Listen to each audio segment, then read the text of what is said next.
It's an absolute pleasure to be here. I only recently came across Shad.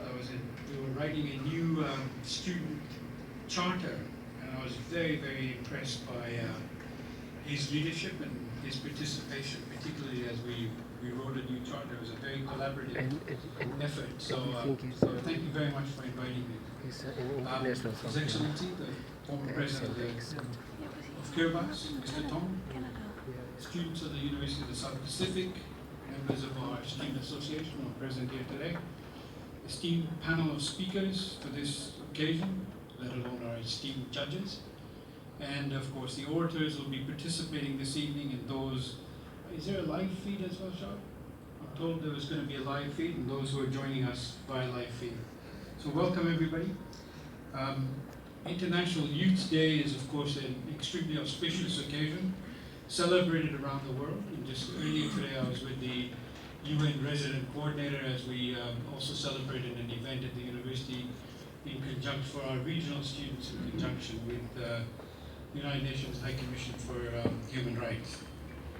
I think the theme for International Youth Day this year, Youth Engagement for Global Action, with the focus area of Pacific youth and sustainable food security during COVID-19, couldn't be more apt, as there's so many people in our communities who are really struggling with food security, and I think reflecting on that is really important.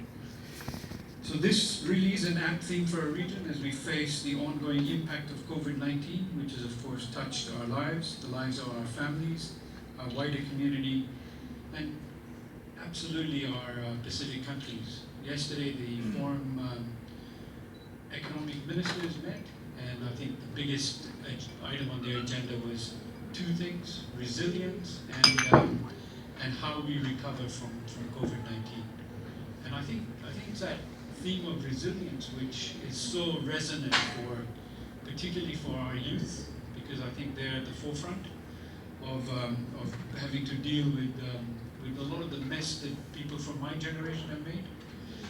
So I think it's you who are having to deal with not only COVID-19 but climate change, the kinds of decisions that people around the world who are now much older took as when they were younger, and we're really looking to you now to say how we're going to move forward to create a much better world for us. And as I said, when I meet young people like Shah, I get very excited that the world is really going to be in much better hands. And I think that's what we intend to hear tonight.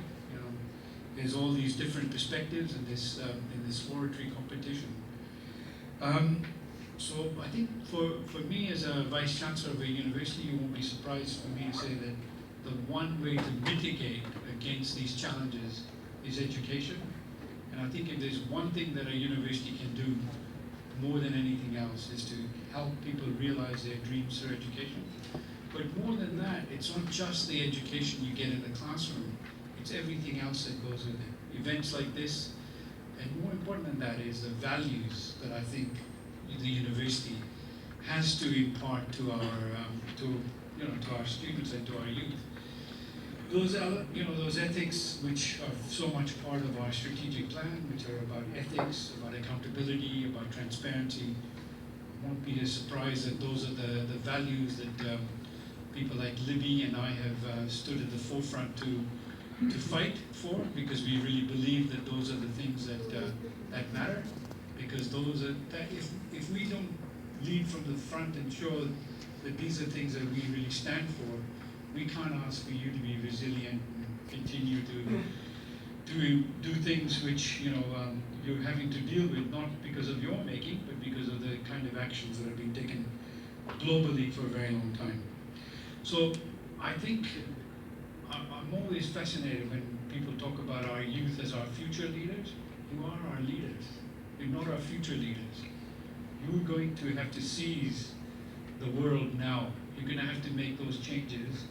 And actually, probably, rather than us empowering you to do something, you're probably going to have to empower the rest of us to say, you've got to change this to make this a better world.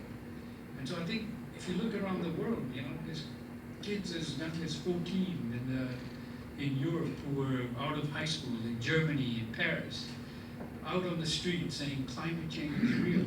We want change. We're not going to just sit at home and do nothing. So I think this idea that the youth are our future is a misnomer.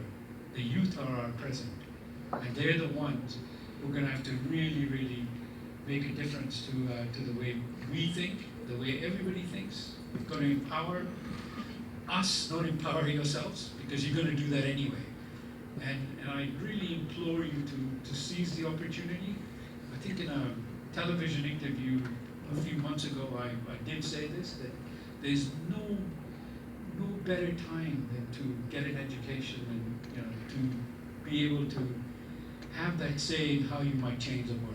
And I think for those of us sitting at this table, we'd all probably say it'd be fantastic if we could be your age and relive the kinds of things that you're living, because I think there are just so many opportunities for you. So I just want to say, a very big thank you for having me here tonight. I wish you all the best of luck, especially our participants. I'm sure the judges will be very fair. I don't have any doubts of their tenacity and their seriousness of the task. So please enjoy yourselves. It's not just about the winners, it's always about participating and really having a good evening. So thank you very much. Thank you.